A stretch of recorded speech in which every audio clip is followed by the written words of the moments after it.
Rocking chairs are one of those things that fit into a picture-perfect southern small town. I figure they're right up there with old general stores, glass bottles of Coke, and family-owned diners. I'm talking about the type of small town where everybody knows everyone else's business, where you can count the number of stoplights on one hand, and where American flags hang from every house. In this type of small town, rocking chairs are part of the norm. They provide a sense of comfort that reminds us of our homes and families. I imagine that Simon and Andrew felt this kind of comfort when they were fishing. I would consider fishing to be one of those things that can be relaxing, something that helps you forget about the troubles of the world. And they were fishermen.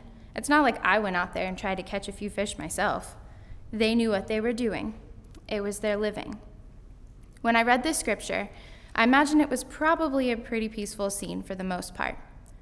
Two brothers out in the Sea of Galilee doing what they do best. And then Jesus shows up. Simon and Andrew probably weren't even paying attention to who was walking along the shore.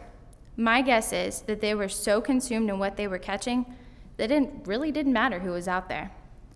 Then all of a sudden they hear Jesus say, "Come, follow me, and I will show you how to fish for people." What?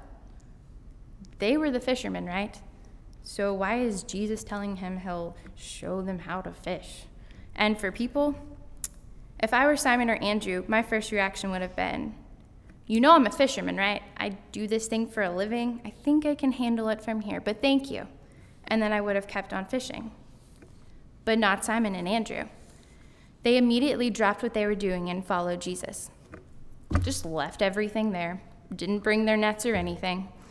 And what about all the fish they caught? This was their living. Is it just going to sit there for everyone to take? What are they thinking? So Jesus keeps walking. James and John are out in their boat, repairing a net, doing what they do best, doing what they do for a living. At this point in their lives, I'd say they're pretty good at fishing. And then Jesus calls out to them too. They drop their nets and follow him, just like Simon and Andrew. What's worse is that they left their father Zebedee out in the boat. If I was Zebedee, I would probably be wondering what was going on and thinking, those are my kids. Where are they going? We're kind of fishing here. Or better yet, be worrying about what I was going to tell their mother. But they just kept walking, dropped their nets and went. It makes you wonder if Jesus asked anyone else to follow him that day. Did he get any weird looks? Or how about any remarks like, no, I think I know how to fish. I'm a fisherman. I'd be a little uncomfortable if someone came up to me and said, "Follow me and I'll show you how to fish for people," especially if that's what I did for a living. Walking through the gates at 711 Northwest 6th Avenue is almost like entering a different universe. You have now entered into a world where sass is a second language, flaming hot Cheetos are a staple food item, and football is a way of life. Be aware of your surroundings. If you're not careful, you could get dragged into what looks like an innocent game of Little Sally Walker, only to find that someone half your age can whip their hair back and forth better than you ever imagined you could. Don't even think about making eye contact with them, for it can only result in one of two things: peeling an orange or turning the jump rope. Once this happens, you know you're in for good. As crazy and dramatic as that sounds, it was life for me this past summer. It was my living. For the past 2 months, I worked in Miami as summer staff at Touchy Miami with Love, where getting out of my comfort zone happened on a daily basis. TML serves those in the community of Overtown, a historically Black community that is considered one of the poorest in Miami. Over the summer, I filled the role of a summer camp counselor to my group that consisted of 6- and 7-year-olds. Here I was, a 20-year-old white girl raised in the suburbs, spending a whole summer with a group of Black kids raised in inner-city Miami. It was uncomfortable. Before I left, I got the expected chorus of, "Oh, please be careful," and that's a really rough part of town. Telling my friends wasn't easy either. Many of my fellow classmates at Clemson were also working at some sort of summer camp, and trying to explain TML to them was nothing short of awkward. I knew I was going to be working with inner city kids. I knew it was a poor area, and I knew it was going to be tough. What I didn't know was how to explain that this just wasn't an ordinary group of kids. I myself didn't even know what to expect. So the first day of camp begins, and it was uncomfortable. I've never been in so many back-to-back situations where I absolutely did not know what to do. It wasn't necessarily that I wasn't trained properly or hadn't been around kids before, but experiencing the difference in cultures was difficult enough to leave me in tears every day that first week. So I struggled and struggled day after day. I was put in situations that I normally would remove myself from, but I was there for my kids, so I had to leave any bit of comfort that there may be. One of the big things I learned is that ministry can stink, and it can stink in many ways. Every so often, I had the chance to walk the kids home from camp or from our weekly community cookouts. Most of them lived pretty close, so initially I wasn't too concerned about it.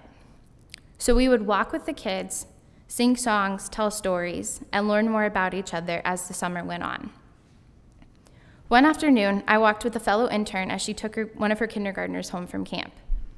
She lived a little bit farther away, in a section in Overtown that I had only passed by in cars. As we walked, we were occasionally hit by certain odors that I can't describe other than an inner city smell. I was taken back a bit, but then I reminded myself where I was. It was a bit difficult to think about, but I had to realize that I was in the inner city, in an area with a high poverty rate. In reality, there was a chance it was going to smell bad. To this day, though, I will always be reminded of that fact. It was the same way on all of our mission trips growing up, and especially those to West Virginia. We were in impoverished areas. They sometimes smelled bad. It's just how it was. But I couldn't let the smell of inner city Overtown or small towns in West Virginia keep me from the reason I was really there. I was there, in one way or another, to minister to my kids and build relationships with those I was serving. I had to get close enough to the stink to be able to get to know the campers outside of our busy camp day. I had to go through the stink to meet their families. I had to do it not to help them, but to get to know them. I learned that ministry can stink in other ways too. Marquise was one of my campers that gave me trouble during the summer. A lot of trouble. Not a day went by where I wasn't chasing him around the building, persuading him to participate in camp activities, or trying to get him inside and away from the football. This kid thought about nothing but football. During free time, he was one of the first boys to the PlayStation to practice his virtual football skills. Every morning, he was on the blacktop playing as many pickup games as we had time for. I'd be lying if I said he wasn't talented either. Football in Overtown is a big deal. The local high school has won multiple national championships, and the recreation league that my kids played for required just as much dedication as a high school team. Marquise was part of this recreation league, and to be able to see him so focused at practice was one of the highlights of my summer. He and I would talk college football all the time and plan out what professional team he would play for. I even got the opportunity to play in a few pickup games, even though I was just Miss Emily and they didn't have to pass to me. Still, I built this relationship with Marquise during the course of the summer that started with a love for football. It turned into one of those relationships where I knew he loved hanging out with me, but he was way too manly to admit it. Halfway through the summer, Marquise and his 5-year-old brother, Markeem, stopped coming to camp. I asked the other kids why they weren't coming to camp, and they all assumed it was because of the intense football practices that had just begun. For the rest of the summer, that's what I believed too. I had seen Marquise at football practice, so I thought, yeah, this is definitely the reason. But a week before camp was over, one of my supervisors shared why the two brothers really weren't coming to camp. Marquise and Markeem's mother had just given birth to a new baby at the beginning of the summer. Their father had been in and out of jail for a while now and was, at the time, about to go back. Their 14-year-old brother had recently been involved in a shootout. And to top it all off, Marquise and Markeem had been roaming the streets at midnight, sometimes even later, breaking into people's cars and hanging out at the local park. As I heard this, I could feel my heart breaking. At 5 and 6 years old, this was happening. I remember thinking about how much time I spent with Marquise one-on-one during the first half of the summer, and for this to happen, I didn't really know what to say or think at this point. It didn't really seem like this could be happening. Can you imagine being 5 and 6 years old and going through all of that? Sadly, this was the reality for a lot of the kids at TML. I thought about all the things that I tried to teach my kids: how to be kind to one another, how to use manners, how much they are so loved by God, despite what situations they might be in. I felt like I had failed at this point, but more importantly, I was scared to think about what might happen to Marquise and Markeem if this continued. Situations like this taught me how ministry can stink in more ways than one. The amount of talent I saw in those two boys, especially when it came to football, gave me this great joy throughout the summer. They both have so much potential, whether it be continuing this football life that they love so much or whatever they decide to do. The potential was there, but to see them in a situation like that, where do you even start? I saw this similar idea with a lot of the kids at TML. They all have this potential, this talent in so many different ways, and it's such a beautiful thing to witness. But so many of them are in situations like Marquise and Markeem. So many of them face these obstacles every day, and at such a young age. So for me, it was a scary thing knowing that these things were happening, but still having to be there for them. It stinks to have a camper upset about a parent not being present for whatever reason, and knowing there's really not a whole lot you can do about it. It stinks to struggle with a kid all day, but know that you can't send them home because chances are home isn't a positive place for them to be. It stinks being in situations like this. There's just nothing comfortable about it. But to make anything out of the time I had with them, I had to suck it up and get through the stink. Ministering in situations and areas like this can and will stink. But what are we going to do about the smell? My comfort zone was challenged so much this summer. I was a white girl in an inner-city neighborhood with mostly Black residents. The world I grew up in is so vastly different from the world my kids, Keon, Fione, Naomi, Trayvon, Marquise, Chantrice, Antoine, Sierra, Keandre, Trinity, Jamel, Nigeria, Amarian, Alicia, Denasia, Oriah, and Messiah are growing up in. They have been through things at 6 and 7 years old that I can't even think about going through at 20. But if I couldn't get past the stink, I wouldn't have been able to build the relationships that I did, experience the things that I did, and love my kids in a way that can only be done by giving your all.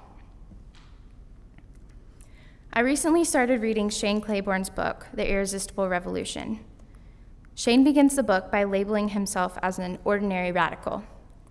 I feel like the word radical often comes off with a negative, slightly judgmental connotation, but I like the way it sounds. To me, it's got a tone that says bold, daring, and risky. So how do you put ordinary in front of something that screams adventure?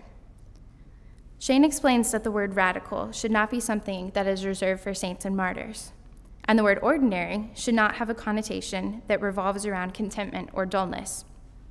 Together, the term ordinary radical is something that we can all be. It's the idea that we, being ordinary people, can live out our lives in a very radical way. It's the idea that a white girl from the suburbs can spend a summer with Black kids in a world of inner-city poverty and still connect with each other, despite their differences. It's the idea that we can love God's children in the most Christ-like way, without the fear of racial, ethnic, or socioeconomic boundaries. It's the idea that we can make the most radical of changes, even in the smallest act in our ordinary life. But this radical faith is something that has to stretch past Sunday. It has to be something that we do with every part of our life, not just with what we do in church. Jesus' disciples lived a life of radical faith. I mean, they kind of had to. They knew it was at stake, and they knew what Jesus had called them to do. Living a life that wasn't radical just simply was not an option. Jesus called his disciples to make disciples of all the nations, all of them, not just one or two or the ones they felt like, but all of them. I could imagine that being pretty uncomfortable. How about when Peter told the Israelites to change their ways, to change how they were living their lives so that they would be saved from their sins? What about when Peter and John were arrested for preaching and then turned around and preached some more? Who can honestly say they'd be okay doing things like that? I don't think I would be comfortable with that, especially after being arrested. I would have just backed off and went on with my life. But Peter and John and all of the other disciples knew that they had to do things like this for the kingdom. And it was scary stuff. It was uncomfortable, it was radical, but it was for the kingdom. The type of things that the disciples did can be translated into our lives. Amy Sherman, in her book, Sharing God's Heart for the Poor, claims that oftentimes we resort to just helping the poor and not getting to know them. We're willing to put ourselves at a safe arm's length, right? We can so easily send in a monthly check and add someone to a prayer list, but do we even know these people we're helping? How many of us can honestly say that we've hugged a homeless person? I can't say that I have, but why haven't we?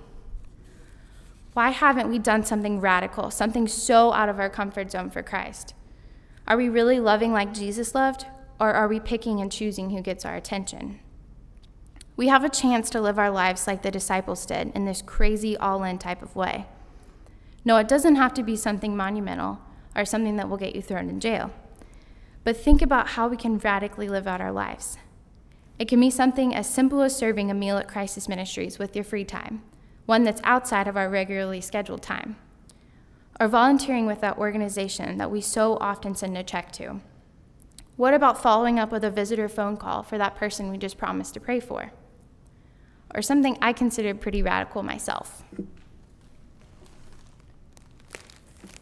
Carrying these blessing bags around in our cars and giving them to the first homeless person we see.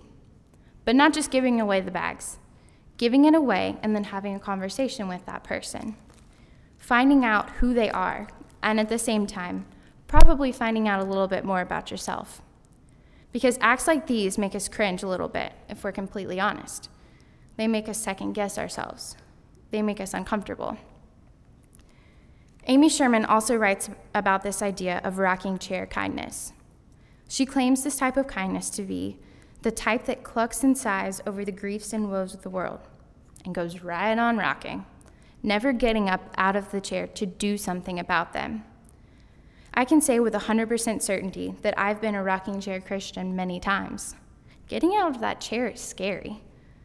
You leave behind the whole idea of comfort, but in order to do something about the griefs and woes we see in our world today, we have to get up. One of my favorite parts of Shane Claiborne's book is this comic strip that he talks about. There are these two guys talking to each other when one of them says he has a question for God. He wants to know why God allows so much suffering and war and poverty in our world. His friend replies, "Well, why don't you ask him?" The guy shakes his head and tells his friend he's scared. When his friend asks why, he responds with, "I'm scared God will ask me the same question." Getting out of the rocking chair is scary and pretty stinky. Leaving our comfort zone and living a radical life can be scary too. But Jesus calls each one of us. The question is, are we willing to get out of the rocking chair and live this radical life? I hope and pray for the kingdom's sake that we do. Amen.